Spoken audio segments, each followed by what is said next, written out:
Oi, eu sou a Cris Silva. E eu sou a Michelle Rocha, bem-vindas a bordo. Tá começando mais um Pod Barca e hoje a gente começa sempre com os nossos parceiros, um agradecimento aos nossos parceiros. Existe arroz e existe prato fino. E Smart Play, um novo conceito em assistência técnica gaúcha. Mês de setembro, setembro amarelo, é o mês onde a gente está falando sobre saúde mental. A gente teve no último Pod Barca um depoimento muito legal da Cacá, que contou a história dela. E a gente segue falando sobre uma síndrome que é muito conhecida, vive na pele, né, Michelle? Viveu na pele, sabe muito, né, Cris? Sei o que eu passei e como eu me livrei dela. Se é que eu posso dizer que eu me livrei, mas já acho que sim, né? A gente está falando da síndrome de burnout. Então, a síndrome de burnout ou esgotamento profissional é um distúrbio psíquico caracterizado pelo estado de tensão emocional e estresse provocado por condições de trabalho desgastantes. A OMS decidiu em 2019 que o burnout deveria ser considerado um fenômeno ocupacional. A mudança foi oficializada no dia 1º de janeiro de 2022, ou seja, este ano. E para conversar com a gente? Para conversar com a gente, uma psicóloga maravilhosa que a gente já conversou várias vezes aqui na Barca, a Flávia Almeida, que trabalha na nossa parceira Salute. A Flávia é psicóloga clínica e organizacional, mestre em psicologia social e da personalidade, pós-graduada em psicogerontologia e neuropsicologia. Bem-vinda, Flávia. E eu já vou te perguntar, por onde a gente começa falando dessa síndrome que é tão comum, que cada vez mais a gente vê mais pessoas diagnosticadas, mas qual é o ponto-chave dela? Primeiro, né, muito obrigada por estar aqui de novo. É um prazer, né, estar conversando com vocês, em especial sobre esse assunto. Uhum. E a pergunta de vocês é bem interessante, qual é o ponto de partida, e eu já vou pegar o teu exemplo. Uhum. É quando já está transbordando até para a pele, até para o corpo. Quando o esgotamento, e eu acho que a gente tem que pensar em que grau de esgotamento eu me encontro. Né? Quando já começa bem mesmo a transbordar, não só do meu emocional, mas no meu físico, nas minhas relações, na minha saúde como um todo. E isso, assim, é bem importante porque exige da pessoa poder ter muito claro qual é o seu grau do aguentar o sofrimento. Exato. Né? E que hoje tem uma confusão muito grande, né? E se vende toda uma questão de que o sofrimento, eu tenho que sofrer para. Né? Então, até onde eu aguento? Então, poder delimitar dar esses limites, poder se conhecer e poder ver até onde o sofrimento está me levando. E o burnout a gente caracteriza como um sofrimento extremo. Né? E ele é específico profissional, é uma síndrome profissional. E que a OMS ela trouxe assim, e caracterizou em 2022, principalmente pós-pandemia, porque se viu que agora, a gente saindo daquele estado crítico, os profissionais que ficaram em home desenvolveram, né, muitos deles, né, um grupo grande desenvolveu essa síndrome pela sobrecarga da pandemia e do trabalho em home. Então, assim, houve uma pressão muito grande para agora validar, né? Não, é do trabalho, porém, a gente pode poder identificar, né, características do burnout também em outras áreas. Mas o burnout, hoje, ele foi validado como uma doença do trabalho. Inclusive, para ser aceita como num atestado, um CID, né? Com um CID hoje que te garante. Porque até então, e eu já passei por isso com pacientes, da empresa não aceitar. Não aceitar. Não aceitar. Isso é bobagem, isso é crise de ansiedade, isso é frescura. E não aceitar. E a gente está... A nossa sociedade agora ela é caracterizada por uma sociedade do desempenho, né? Exatamente. Eu acho que o discurso que a gente vê, essa coisa de tu vai, tu consegue, tu né, vai, é só mais um pouquinho, vai que dá, tu tem que sofrer pra tu conseguir. Eu acho que alimenta um pouco isso, né? Exatamente. Essa questão daí tu te dá conta, pô, mas tá doendo, mas eu não vou largar. Porque senão eu não vou estar, né, respondendo ao que esperam de mim. Exatamente. Por quê? Porque a validação vem do externo. Né? Quando eu estou pensando assim, vem do mundo externo. Então, eu quero mostrar algo para alguém para poder ser validada. E principalmente nesse universo, nesse nosso mundo. Uhum. Só que esconde uma perversão e uma crueldade do mundo corporativo que confunde o que é motivação, o que é motivar a minha equipe, o que é torturá-la. O que é levá-la ao seu extremo para atingir os objetivos, e o sofrimento muitas vezes se torna até, de uma forma adoecida, prazeroso para quem está vendo, né? O problema é quem está sentindo. Para identificar isso, precisa esticar, vai esticando o seu elástico e não identifica, porque está voltado para o externo, para atingir essa demanda do externo, já esquece de si mesmo e não consegue mais identificar os seus sintomas, aquilo que está sendo apresentado. Então, fica mascarado como um estímulo, né? Agora, Flávia, tem um ponto específico aí que é interessante, pelo fato de que muitas vezes a pessoa que desenvolve uma síndrome, por exemplo, a síndrome de burnout, ela não necessariamente tem uma gestão opressora. Exato. Vou te dar o meu caso. Eu estava num ambiente onde o meu chefe, o meu gestor, naquela época, em 2015, ele não era um opressor. Mas eu estava desconfortável fazendo aquele trabalho que eu fazia, porque eu comecei a me questionar se era o que eu gostava de fazer mesmo. Se eu estava num ambiente que era salubre ou insalubre. Se era um ambiente onde eu era aceita ou suportada. Entendeu? E quando tu te dá conta que não, tu não é aceita, tu é suportável, né? Tu não tá fazendo as coisas que tu tem vontade de fazer, tu faz o que te mandam fazer. As pessoas talvez não sejam tão verdadeiras no teus feedback, mas elas têm que te dar o feedback, então, sabe? E aí aquele ambiente começa a ser chato, ruim, e te questiona até o que eu tô fazendo aqui, se é isso que eu quero fazer da minha vida. Será que é o jornalismo ou será que é o entretenimento? E se for entretenimento, é esse tipo de entretenimento que eu quero fazer, sabe? Tu começa a questionar valores e até tu te dar conta, cara, não é isso. O teu corpo, ele vai até te dando sinal, até no momento que ele para mesmo, ele faz tu parar. Só que daí tu para e vai pra onde? Tipo, o que eu faço agora?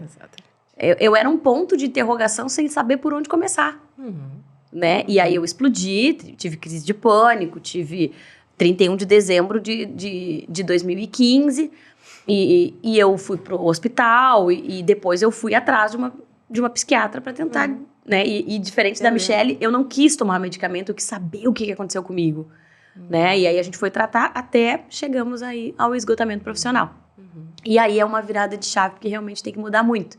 Mas esse processo entre o massacrante até a descoberta e até a mudança, ele... Quanto tempo levou, Cris? Nossa, 1 ano. 1 ano. E 1 ano com medo sem querer ir trabalhar e com medo da decisão. Porque eu sabia o que eu tinha que fazer. Mas e a coragem? Até que eu tive, né?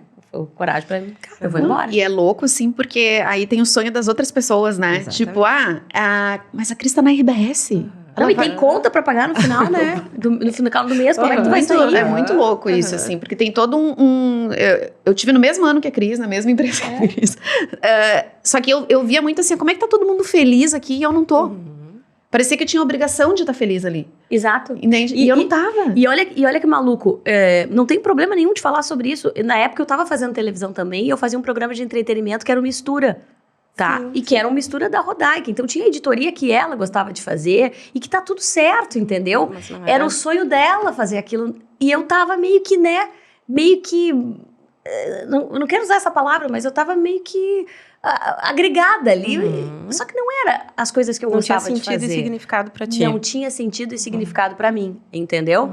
E total respeito ao programa, que foi bacana, mas eu não me sentia pertencente àquele jeito de fazer, sabe? Eu queria fazer as minhas coisas. Tanto que o mundo girou e hoje eu continuo na televisão. E eu continuo fazendo um programa de televisão, mas é um que faz sentido pra mim, né? E tá tudo certo, são escolhas, né? Mas até tu cria coragem de dizer, eu não quero fazer isso e eu vou embora. Cara, é muito difícil. E não é todo mundo que pode também, né? Com certeza. Ir embora. O boleto tá aí, eu não podia, né? tá? Tanto é que esse é o problema. Muitas vezes, quando a pessoa vai compartilhar com outra, essa outra pessoa responde, tu não pode te dar o luxo de fazer isso. Tu tem a tua família, ou tem a responsabilidade, ou enfim, tu tá numa baita empresa. Só que, Cris, tu trouxeste, assim, pontos importantes que voltamos, né? Aonde que eu começo a identificar que isso vai me levar ou está me levando. Porque, assim, com certeza não tem um responsável por isso. É o líder, é o gestor, ou o ambiente, né? Mas a gente tem uma cultura não só social, mas organizacional, que nos leva a discutir dentro da gente os nossos valores. E quando eu não me sinto pertencente, é porque a coisa já não está mais fechando com aquilo que eu acredito. E parece piegas pensar, então tu só vai trabalhar onde tu acredita, bom, né? É bem importante, porque se eu não fecho, eu não pertenço, eu não significo. E se eu não consigo verbalizar ou falar ou me sentir acolhida, ou enfim, eu adoeço. Então, o burnout é um conjunto de situações, de variáveis, né, que nos sobrecarrega e que aquilo transborda de uma forma surreal, porque eu preciso me reencontrar. Por isso que tu te sentiu desse jeito, para que lado eu vou? Porque eu não sei mais quem eu sou. E eu sempre uso assim, quando eu estou despersonalizada. O que é isso? Eu não sei mais quem eu sou, se eu sou a Cris, se eu sou a mãe, se eu sou a mulher, se eu sou a profissional, se eu não sou nada. E aí a gente associa, né, por isso que o diagnóstico ele é fundamental com a depressão, com a ansiedade. Não, tu só está deprimida, tu só está triste. Não é isso. É quando todos esses componentes se perdem e vão além, inclusive, não só do entristecimento, da melancolia ou do sintoma depressivo. É quando eu não sou mais suficiente e a sobrecarga do externo me coloca contra a parede e eu não sei mais quem eu sou. Então, esse adoecimento, ele é tão cruel porque ele é validado hoje. Ele é validado e a gente tem profissões, inclusive, que tem essa característica. Médicos, telemarketing é uma área que a gente vê, né? E outras áreas, com certeza, né? Então, não é uma questão só focada no indivíduo, eu tenho um chefe abusivo. Claro que, obviamente, né, isso é um horror, mas, assim, a cultura da empresa, os valores, né, as metas, os objetivos, aquele monte de coisa ao mesmo tempo e que me leva a pensar, assim, o que é felicidade? Eu sempre trago o seguinte, isso é pessoal, particular, mas, principalmente, o que me traz paz? É quando eu não tenho mais paz de espírito. Eu vou levantar para ir lá me torturar? Essa pergunta, essa resposta eu não tinha, tá? Em 2015. Claro. Porque foi uma das coisas que me perguntavam dentro do consultório. O que é felicidade pra ti? Eu não sabia. Hoje eu sei. É liberdade. Das minhas escolhas. Né? Ai, que lindo, maravilhoso. Não, é lindo, maravilhoso agora. Mas foi penoso. Porque primeiro tu tem que descobrir lá atrás, quando eu tive a síndrome, tu tem que descobrir... Tu tem que terminar com aquilo. Exatamente. Que foi o meu pedido de desligamento da TV. Né? E aí, eu vou pagar as contas como? Porque eu tava, né, naquela época, sim, eu não era mãe ainda, e aí eu tinha um ponto de interrogação na cabeça, tipo, eu não vou conseguir ser mãe, eu não vou, sabe, mas eu quero. O que eu faço agora? Procuro trabalho. Só que eu acho que tem uma coisa, assim, que quando tu desata um nozinho, as coisas, elas parecem que vão se emparelhando, sabe? Quando tu enxerga a luz lá dentro de ti, né? E quando tem conexões. Exatamente. Né? Que daí tu vai olhando e vendo com quem tu pode conversar. E aí veio o Gerson, por incrível que pareça, né? Que na época me fez uma proposta e foi onde eu conheci a Michelle pela primeira vez. Não, trabalho que a gente fez. Eu conheci ela no Mistura, não lembro disso. Ela tá tão perturbada, entendeu? Não, olha que maluco. Dentro do Mistura, o meu papel era fazer uma reportagem, né? Que era o Inspiração. Patrocinado pela Unicinos, que a Michelle trabalhava na Unicinos. Entendi. A gente conheceu a primeira vez ali. A segunda vez que eu e a Michelle se conhecemos, né? Foi quando eu fui fazer esse trabalho que eu tinha saído da TV, continuava ainda na rádio, mas tinha saído da TV e fui pro Inter. Isso. E a gente se conheceu de novo, voltamos, entendeu? Se encontrar. A se falar. Sempre né? Sempre vindo. Mas a coragem para tomar a decisão, para enfrentar a decisão, né? E para saber depois tá, e aí, o que eu vou fazer? E eu perguntava muito pra Nina, né, psiquiatra, tá, mas por onde começa? E ela, tá aí dentro. Tá aí dentro. Eu digo, mas tá aí dentro onde? Isso é doloroso, né, Cris? Quando eu olho pra mim, não é muito fácil, né? Porque não me é nada coloca fácil.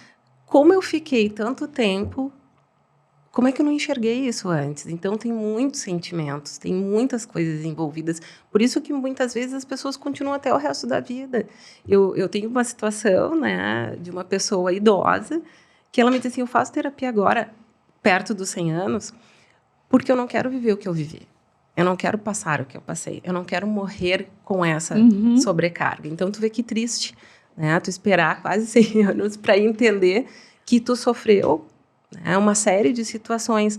Mas, assim, principalmente, né? O burnout, por quê, né? É que ele é intenso.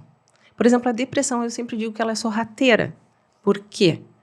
Eu vou entristecendo, vou ficando mais irritada, ou mais relativa, ou mais, né? Aí tem inúmeras características. Eu começo a me agitar, por exemplo, entro em crise de ansiedade. Então, são, como é que eu vou te dizer, características aparentemente socialmente aceitas, né? Dependendo, ela é hiperativa, ela está fazendo um milhão de coisas e tal, escondendo todo um problema. O burnout, ele te leva a uma situação limite de ruptura com a realidade, é isso que tu relatas, né? Eu rompo com isso, por isso que é tão difícil voltar, porque eu quebro o que a gente tem de principal dentro de nós, e isso vem da nossa história desde bebezinho, que é a segurança interna e a confiança. O que é? Eu preciso confiar no externo para validar, né? Não só... E aí isso se rompe, eu perco a confiança no externo, eu perco a confiança em mim, no externo, nas pessoas. E quando vocês falam em conexões, eu acho tão linda essa palavra, porque ela não é só entre as amigas, né? E a gente vai conversando, a gente vai falando e principalmente vai vendo o que a gente colheu ao longo da nossa história. Porque tem um olhar do outro sobre, né? Das minhas relações, da minha família, quem tem, né? Até mesmo dos filhos, companheiras, companheiros, enfim, quem está na minha volta? Tô te vendo, né, Cris? Tu não tá legal. Eu tenho uma paciente que ela diz assim, eu ando sempre de preto. Eu brigo, eu também, né? Mas ela diz, não, mas o significado é outro. Então, assim, a gente vai olhando, então tem esse movimento das conexões, né, amiga, que tu falou, assim, é um movimento, por isso que as coisas começam a andar. Aí as pessoas podem dizer, mas para mim não tá, para mim não... Talvez não seja o teu momento ainda. Por que eu não decidi antes? Porque não é o teu momento. Não é o teu momento. Eu me sinto insegura, quer dizer, a dor causada pelo externo ainda não te levou a esse limite que a gente falou de ruptura. Mas ele vai levar, de algum jeito. Né? Se não uma crise, como tu tivesse, né, crise gravíssima, daquele formato, mas de outros. Então, o burnout ele é característico por levar a pessoa ao limite e à ruptura da segurança interna. E assim, eu acho que a grande questão para mim do burnout é que eu sei aonde ele vai dar, entendeu? E eu sei onde ele vai me levar. Exatamente. Porque diferente de uma crise de ansiedade que tem os gatilhos diferentes, para mim o burnout ele tem um gatilho, é eu não fazer o que eu quero fazer. Exatamente. E não é uma coisa de mimada, guria mimada, não. Eu me conheci, né? Eu fui atrás do que eu gosto, do que faz sentido pra minha vida, entendeu? A barca faz sentido pra minha vida. O programa onde eu faço hoje faz sentido. Estar onde eu estou dentro da RBS faz sentido na minha vida. E isso me deixa bem. No momento em que eu tenho que fazer algo que não faz sentido, só por aquela mania da gente dizer sim pra tudo, aí é que a gente vai se abafando. Cris, e assim, eu acho que a grande dificuldade da nossa sociedade hoje e das exigências que a gente pode tudo, tem um outro lado, né? É vendido que eu posso tudo. Eu acabo não dando a possibilidade, acabo não me dando a possibilidade de dizer não. E te juro, assim, que é uma dificuldade, e vejo das mulheres, né? De todas nós, em algum momento, de não suprir essa demanda. Então, como você, essa que vende tudo, essa profissional, essa psicóloga que tem horário para todo mundo até as 10 da noite, como é que eu não vou corresponder àquilo que esperam de mim? A Michelle, a Cris Silva da RBS, elas não têm problemas. Como assim? Que mimada, né? Ela quer... Não, mas é que entender o que se gosta não é só, como eu gosto de estar aqui conversando. Não, é mais, é lá no fundo, é na origem. É na origem. É na origem do eu, né? Aí vocês vão me dizer assim, nem todas as pessoas têm condições de chegar, nem todas têm. Mas, assim, a gente está aqui conversando, a OMS ter publicado alguma coisa, isso já nos mostra um movimento bem mais profundo do que a gente imagina. Porque todo um mercado, né, que hoje aceita que quando chega o meu funcionário lá para dizer alguma coisa sobre isso, eu vou ter que ouvir. Eu vou ter que dar antes que a coisa realmente estoure, né? Então... E eu acho que aprender a dizer não faz toda a diferença. Com jeito, mas te permitir, porque daí faz sentido e tu vai liberar o sim mais vantajoso, digamos assim, mais prazeroso pra ti. E não é porque tu sabe o que eu tô falando.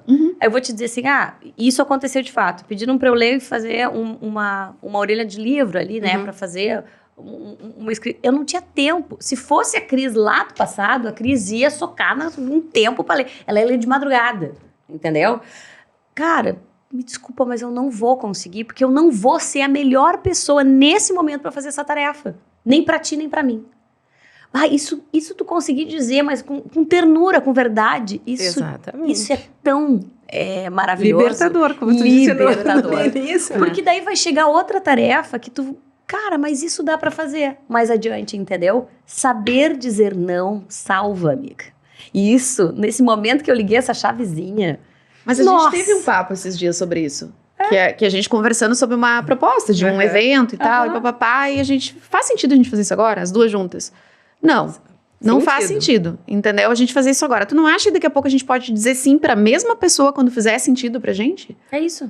Sabe? Pra fazer o que a gente quer fazer com a barca, né? Beleza, as duas, ok. Sabe? Não, e foi esse argumento, né? A pessoa, ela vai fazer uma escuta. Né? Bom, olha, num momento, como tu disseste, na próxima vai fazer sentido e a gente vai conseguir fazer, se doar, né? Só que de novo... Ai, desculpa te interromper. Capaz, não. Não, vai lá. Não, é que assim... Tô praticando a escuta. É que o dizer não... Não é fácil. Não é fácil. Dizer não. Dizer não é que eu fiquei pensando na escuta. Porque eu preciso me escutar para poder chegar a essas conclusões. Senão, não tem como, né? E o mundo te demandando. Mas, assim, o dizer não, por que ele é difícil? Eu também vejo como algo social. A gente vem trazendo isso... Principalmente, de novo, trazendo o feminino nas gerações. Como assim? Como é que tu vai dizer não? Que feio, né? Ai, como tu é egoísta. E trazendo para essa realidade da barca, como uma empreendedora vai dizer não? Como é que ela vai dizer se eu preciso... E tem uma ganhar, coisa, teoricamente, e tem uma coisa, esses dias até, um vídeo da Manu Gravassi, que eu até botei nas minhas redes, que ela fala, assim, que muita gente, quando ela tá trabalhando, acha que ela não é aquela menina doce, que todo mundo imagina que ela é, porque ela diz não, ela diz que isso aqui não tá legal. É o trabalho dela. Só que as pessoas esperam que uma mulher diga sim sempre e sorrindo, né? De Exatamente. Maravilhosa. E aí, pra empreendedora...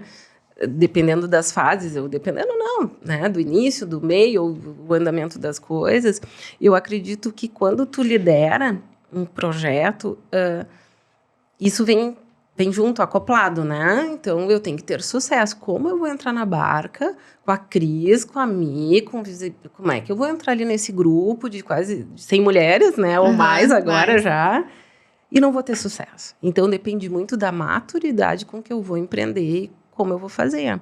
E como eu vou lidar com o não, até para ter qualidade naquilo que eu estou fazendo.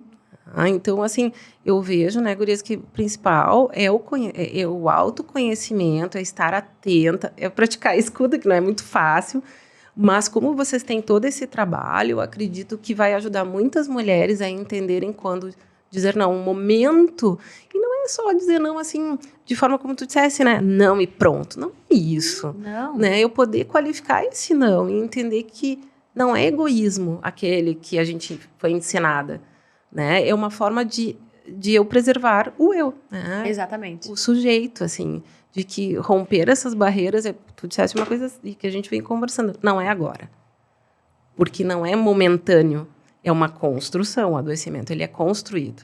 Sim. Ficou deprimida de ontem para hoje, teve burnout de ontem. Não. Acordei com burnout hoje. Oi, resolvi, não. Ele sempre esteve. Como assim?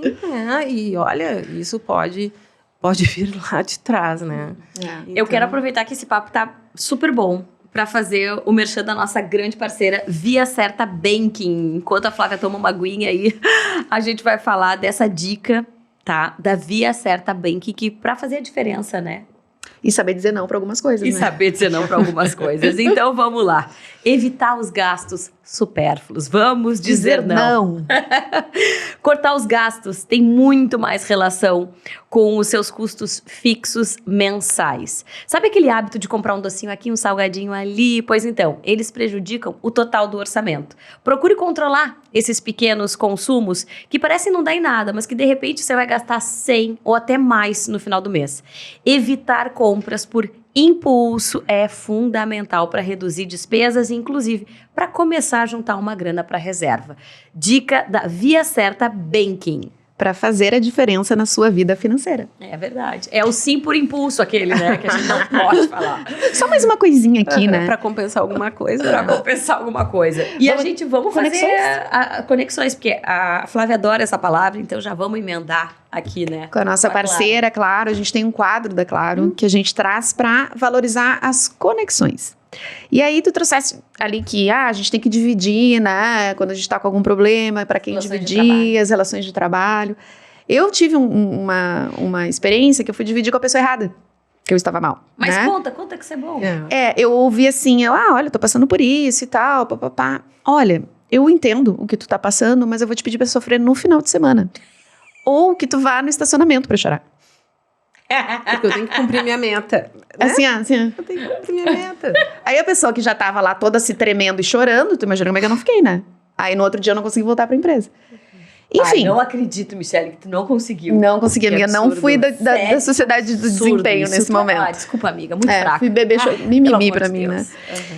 Então, assim, como saber com quem dividir, a importância das conexões corretas, não só nesse momento de burnout, mas também pra tua saúde mental como um todo, né? Gurias, que pergunta, né? Pergunta. Essa é que nem sempre complexa. o gestor tem essa inteligência emocional para ser gestor, né? Exatamente, porque eu já fiquei imaginando essa pessoa pensando, mas eu tenho que cumprir minhas metas, eu tenho que entregar. O que essa mulher vem aqui? Ela vai surtar agora? Duro, né? Tipo, engole o choro e dá um tapa, né? Que período é esse do mês que eu vou estar? Então, assim, né, gurias, de novo, é que assim, tu falou em escuta, né? Eu fico com pena que a gente não tá atento. Porque assim, se eu estiver atento, eu vou poder identificar as pessoas certas. Com certeza. Certas para poder conectar. Claro, não quer dizer que eu só vou encontrar o certo. Não, porque às vezes até aquele que discorda ou que faz, né, consegue te dizer alguma coisa, que tem empatia e eu consigo aproveitar. Mas eu penso principalmente assim, o poder da observação, do cuidado com o impulso, nós todos temos. Tá?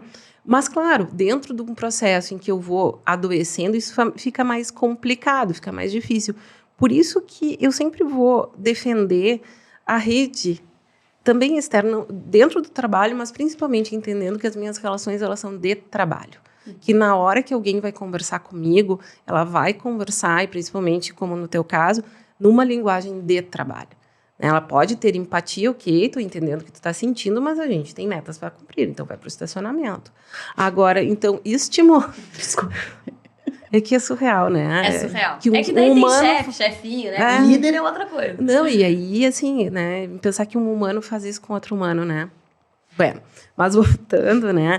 Então, eu sempre vou trazer muito, assim, e defender as conexões do externo, né? Dos amigos, da família,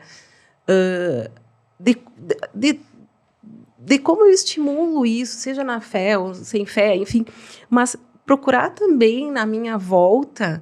eu adorei essa palavra, né? Essas redes, essa conexão, porque tudo está interligado. O problema também, quando ocorre o burnout, é que as pessoas esquecem dessa rede, dessa conexão. Vai se desprendendo, porque eu não tenho mais tempo. E aí eu acabo abrindo, talvez, para a pessoa que não está preparada. Exato. Né? Porque talvez ela também esteja se sentindo desta forma. Mas ou ainda seja não está incompetente mesmo. Mas ela só chora no final de semana, gente. Ah, sim, bom, né? Ou seja, incompetência mesmo. Coloca no alarme ali, sábado, vou chorar. Jesus, que triste, mas isso é muito triste. É muito triste, e esse é um assunto que eu acho que a gente poderia falar muito e muito, porque tenho certeza que as pessoas que vão ouvir e assistir, elas podem se identificar em algum momento, e nunca... é tarde para começar a observar isso. Com certeza. Sabe? Era ontem para começar. Se tá suspeitando disso dentro do trabalho, começa a prestar mais atenção, né? Porque a mudança, ela tem que ser nossa. E eu sempre digo assim, é a balança do sofrimento. A regra do sofrimento é eu poder identificar o que é isso para mim, né? Quais são os meus limites, o que eu posso tolerar, o que eu posso aguentar, né? O que é aquilo, eu só vou ser feliz e pronto. Não é isso. Aonde que eu me encontro nessas questões, me observar e principalmente ver que o copo vai encher. E ele vai vazar, ele vai transbordar. E quem perde é a gente. Porque o trabalho, a empresa, as pessoas, elas vão continuar. Elas vai estar seguem. ali, né? Então, assim, é bem importante que possa pensar, procurar ajuda, né? Se a rede ainda não está suportando, né? Incluir a terapia, a psicoterapia, o psicólogo, o médico psiquiatra, se necessário, com um bom diagnóstico, uso de medicação ou não, né? Outras formas de alívio de tensão, outras formas de exercitar o eu fora daquele ambiente de trabalho para não chegar no limite. Perfeito, né? E por isso que as conexões são tão importantes, né? importantes. Fundamentais. O Conexão, claro, tem a parceria da Claro. Claro, você merece o novo. Ai, que lindo. E a gente vai ter que encerrar. Porque Infelizmente. Esse é um tema que eu acho que a gente vai ter que revisitar várias vezes, tá? Com Porque daqui certeza, pra tem muitos frente- aspectos. É verdade, tem muitos aspectos. Flávia, muito, muito obrigada de novo mais uma vez. E eu quero agradecer ao Arroz Prato Fino Multigrãos Integral, porque a Flávia vai levar para experimentar um composto de 9 grãos integrais que atende desde os consumidores mais preocupados com a saúde até os chefes de cozinha mais exigentes. É uma combinação de bem-estar e alta culinária em um único produto. Seu consumo diário é recomendado por nutricionistas, porque além de contribuir para a saúde física, colabora na manutenção dos principais sistemas do nosso organismo. Existe arroz, existe prato fino e Smart Play, um novo conceito em assistência técnica gaúcha. Obrigada, Flávia. Obrigada, Agradeço, Flávia. é sempre um prazer. Prazer. Um beijo, até a Tchau, próxima. tchau.